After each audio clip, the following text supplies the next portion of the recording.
sort of attacked my body, and yeah, doctors did everything they could to kill the infection and then get rid of sepsis and sort of sit back and wait and see what the damage was done. And then all these cuts, they promote blood flow to the limb. So they had them in my legs, in my arm. The left arm was really, lucky that it didn't get attacked too much. Ended up, having my hand cut off and feet, legs below the knee.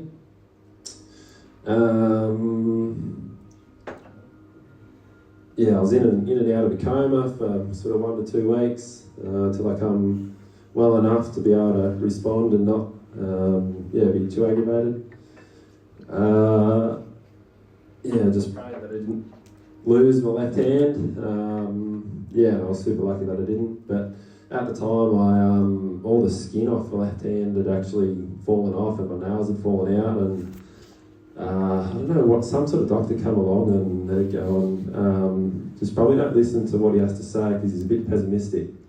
So he come in and my boss at the time, and Dad was in there, and he's going, "No, it's going to be no good, you're going to be years to recover and your hand will never be the same." And then he's not even out the door, and I said, "We'll go, he can get fucked." We didn't see him again. And my hand healed fine. So, fuck him. Still had a long way to go though. That was only after my hands and leg amputation, so still had my bit of stomach to be cut out because it had died and had bowel blockage. And then the left lower lobe of my lung had to be cut out. Had to go to Sydney to get that done. It was only meant to be a 3 to 4 hour operation, but I don't know, it just went bad. It had a lot of scarring that had attached to my stomach wall and lungs and rib cage, so they were scraping it out, and then they put blood in as quick as I was losing it. And then my family got flown, rushed to Sydney, and when I woke up I was thinking, what's going on here? What's everyone doing here? And they're going, "Oh, what do you think I was going to die?" And I pretty much almost had. But I was lucky to get away with that one, and then that was it. That was the end of surgeries after about 2 months, and come home to Wagga, did some rehab, learnt to walk, and then got out and got back into the world, got my licence back, and it was only not even a year later I learnt to sit ski, it's evolved to this now, but I went to an OSSA. An OSSA is a brand of prosthetics. They run come and try days, and that's where I first learnt to ski. And then, it sort of just snowballed from there. I got asked to stay and train with the Australian team. It was a week after I learnt to sit ski. And then I was like, sure, I'm not doing anything at home, I'll come train. I went home for the weekend and went to the Tully Grand Final out at Tully and Lake, and they go, "Oh, can you come back next week and train?" I said, "All right." So I went back, trained for another week, and the Australian coach at the time was from America. He said there's a great program in Park City. So I went there and did a season there. Then come home and COVID had hit and kind of wrecked things for a couple of years, but we skied in Australia for a couple of seasons, and then went to Europe, qualified for the Games, and then went to the Paralympics. Got 6th there. It was pretty unreal for my first season. A lot of luck and a lot of help from all the coaches and support staff, but then I got all my seat made and got my leg cover made and got everything customised, and now it sort of all fits well, and I can tackle everything up to sort of 100 k's or over in downhill.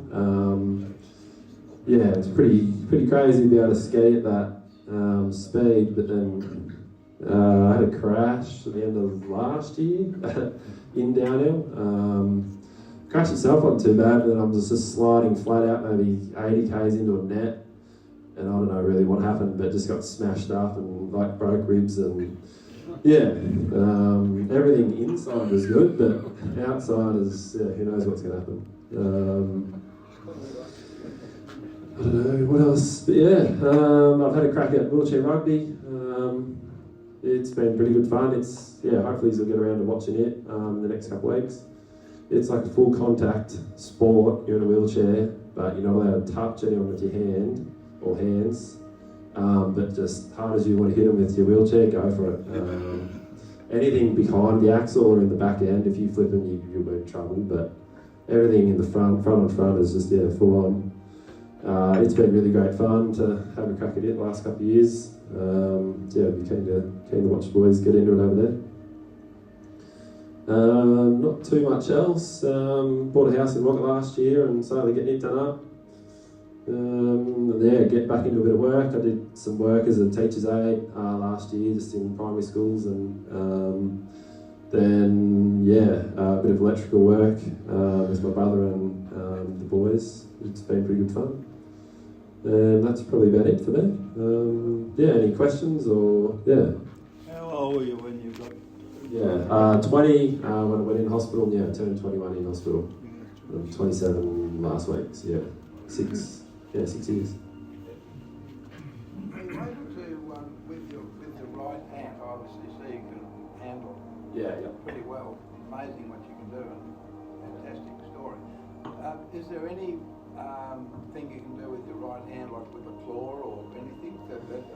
I had a prosthetic made, they called myoelectric. They work off that muscle function here, and then the muscle at the back to open and close it, like electronically, but it kind of just got in the way more than it was useful. I just, got used to it, and you get used to picking up and carrying things, and so I haven't been too worried about it. So your sporting career's obviously taken off, you've done really well. Is that something you planned to do before you had your sickness? Was that a goal? Not like as a career, like I loved what I was doing as an electrician and couldn't wait to go on my own and do my own thing, and I loved footy. I was second in the league vote count, the Farrow League when I got sick, so it was always on my mind to maybe go to Albury or go down to Victoria and have a crack in the leagues there, and then it might become more my full-time job. Not job, but still work. Nothing like this, no. Yeah, cool. Yeah. So, will you be skiing in the Winter Olympics? So I went to China, the 22 Paralympics, and then 2026 coming up in Italy, at Cortina. We've raced there the last 2 years. Had a pretty good look at the hill. Looks, good solid hill. Going pretty quick. So when is that, if we wanted to watch it? It'll be a year and a half. It'll be the start of 2026 in March. March 6th to the 15th. It was Josh, with athletics, there's Diamond League where people can go and compete all the time, leading up to big championships or Olympic Games, for example. Do you guys have anything similar to that, or is it only the World Championships you get a chance to compete at as well as the Olympics? So we have a World Cup calendar running from early December to late March. It's like a full 4 months, and that's what I've been competing in the last 3 years. That's World Cup. You've got to be pretty good to qualify for that. There's a similar amount of races that you don't need qualification points. They're either like FIS, which is the low level, or Europa Cup. So there's plenty of those races that you have to start at to get qualified to race World Cup. And only the last 2 seasons, after the last games, they got rid of Wild Cup. So for anyone wanting to race World Cup, you have to legitimately get the points at Europa and FIS. So just cut the numbers racing on World Cup by a lot. It was 100 or more, and now it's only around the 60. It makes a much nicer field for the World Cup and a lot higher standard. Do you get to know these other competitors? Yeah, big time. Because you spend a fair bit of time. Yeah, we follow the same circuit. We're all at the same hotels a lot of the time. Pretty good mates with a lot of the other countries, Norway. Not many of the Americans there, dickheads. The Netherlands, they got a couple good sit skis that we're mates with. Yeah. And how do you go with funding? I'm super lucky, so the level that I got to straight away in World Cup, so I got like top 8, was top 6. That got me like a top tier in funding, or just one off the top tier. So I get 26 grand a year for being at the level I'm at, and then you get a lot of your fees and stuff covered. Whereas until you get to that top 8 at World Cup, you pretty much have to pay it's 20-something grand for the fees for the season, which is unreal that the organisation in Australia covers that and does that, because if you were paying it on your own, it's over 100 grand for like a season for what we do. Like mates that have done it on the able-body circuit. Yeah, it's ridiculous. Yeah. So in the World Cup that you qualify for, in your events, are you competing against 10 or 2 or 4 or what? For sit skiing, it'd be anywhere from 10 to 20, and then at the games it's 20 to 30. But generally it's about the 15 for sit skiers, and at the World Cup level they're all really good now. The standing men, so there's 3 categories for para skiing, so like disabled skiing. There's visually impaired, so they've either got I think it's like 7 or 8% sight or less, and they follow someone and they've got a headset to talk to one another. And then there's standing categories, so they could have a hand missing, could have a leg missing, could have cerebral palsy, they could have neurological conditions. And then there's the sitting, and then there's amputees that are sitting, all the way up to paraplegics that have like no muscle for it all, and it's just all shoulders pretty much for them. But all our classes are factored, so depending on where class you're in, you'll have a better or worse factor, So just to even the playing field. Like a handicap system. Handicap, yeah. So are you competing against all of them? So it's there's a small category. I'm just against the men's sitting, and then there's men's standing, men's VI, and same for the women. And the men and the women follow the same circuit, same race, same day. It's pretty big field. All the same disciplines? Yep. Slalom. So we'll have a full calendar. There'll be, I think the first races we go into are 3 Super Gs and a downhill. So there'll be 4 races over. They'll try and get it in 4 days, but if they have to, they can jam a couple of races on a day. And then the next races we go to just before Christmas, there's 2 GS and 2 slalom, and you have to run 1 race per day, because for a GS race and slalom, they're a tech event, so they're slower, and they do 2 runs equals 1 race. Yeah. Another quick question. Yep. What do you call the springs you're walking on? What's the proper name for that? Well, this is more of like a blade setup. It's a walking blade. It's the most sort of high functioning like walking foot you can get. I've just transitioned to this left one, but the right socket on the new leg wasn't comfy, so I'm sort of in between the 2 at the moment. Is that carbon? Yeah, this is all, everything's carbon except the bolts. There's a bit more metal on this one, just because of the way it's made. They feel very similar in the heel. They're just like not as quite as springy in the toe on this side. So I've watched the races, and the ones running on blades look like they're going like cut snakes. What's the difference between people just say doing 100 metres and someone on blades? Is there a big difference? The jogging blades are set up different to the sprinting. It's just the way that they propel you forward. So if you were to try and jog on a sprinting blade, you'd end up just falling over, or it'd be really hard to run slowly. Like they're just built to go flat out the way they're set up. That's. So what's the speed difference between, say, a speed blade and someone just running the 100 metres? Are they, jogging would be like 20 odd K, and then for a sprint you'd be hoping to get up to 30 and above K, I'd say. Yeah. Josh, obviously transport's a big part of would be a big part of your independence. Yep. What modifications have been made to you? I was super lucky. I just did a driving test in Wagga, and I was able to use just my right leg. I have to drive an automatic, and then I just have a spinner knob for my left hand, and then I just blinker with this side. So no major? Not really any major. Yeah, I can just click my spinner knob onto any automatic, and I'm good to go. Fantastic. Yeah. A couple of quick ones. Do you know the bug that you caught, where that came from? Is it another human being? No, so a strep A infection is just a sore throat. That's the infection that it is. Usually body fights it off, and it doesn't turn into sepsis, but on the rare occasion it does get into your bloodstream, and then you get sepsis. So the bug itself isn't really the killer, it's sepsis and septic shock, then toxic shock, multiple organ failure that follows. And if you can catch sepsis early, like it doesn't turn into septic shock, you can treat that and yeah, you'll be fine. But if you let it go long enough, sometimes you just don't have the signs until it's too late. Yeah, I could have gone to hospital on the Monday morning and they would have checked me out and said, no, go home, you just got a stomach bug. And I go back that afternoon, which when I did, and I'm only there a couple of hours and I'm in a coma. So yeah, it's just how quickly it can go from bad to shit.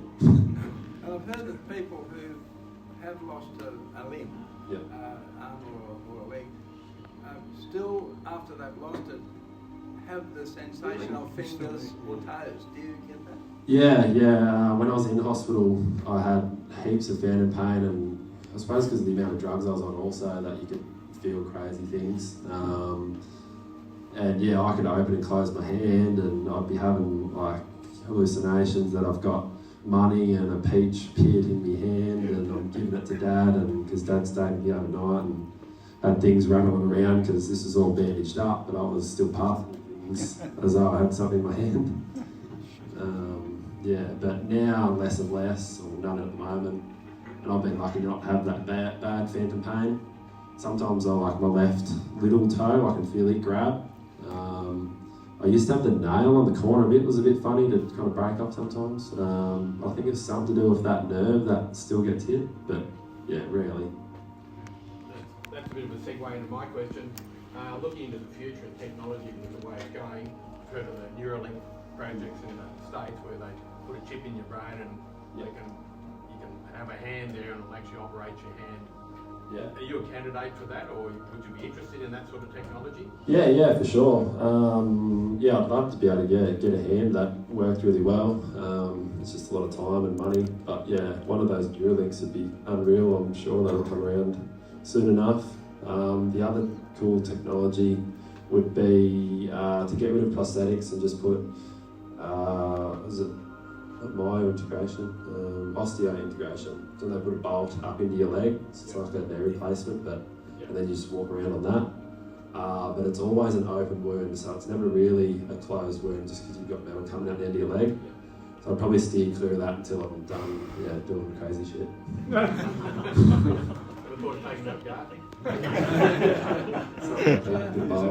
Any chance of are you susceptible to it reoccurring, or? Nah, that's what questions you had. They're like, oh, is this going to happen again? But nah, they said it's rare that it could happen again, and probably rarer that it will. Be more likely to happen to someone else in the family, or I don't know. Nah, just very unlucky. So what has been your biggest challenge over the last 6 years? It's probably just when I was first getting up and going would have been the biggest challenges.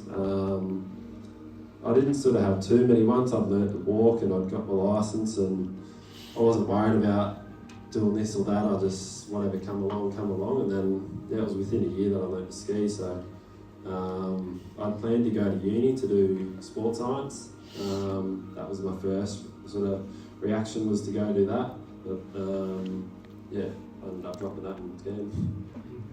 What about becoming left-handed? Yeah, it wasn't too bad. Just those first few months at home. Just, got used to it.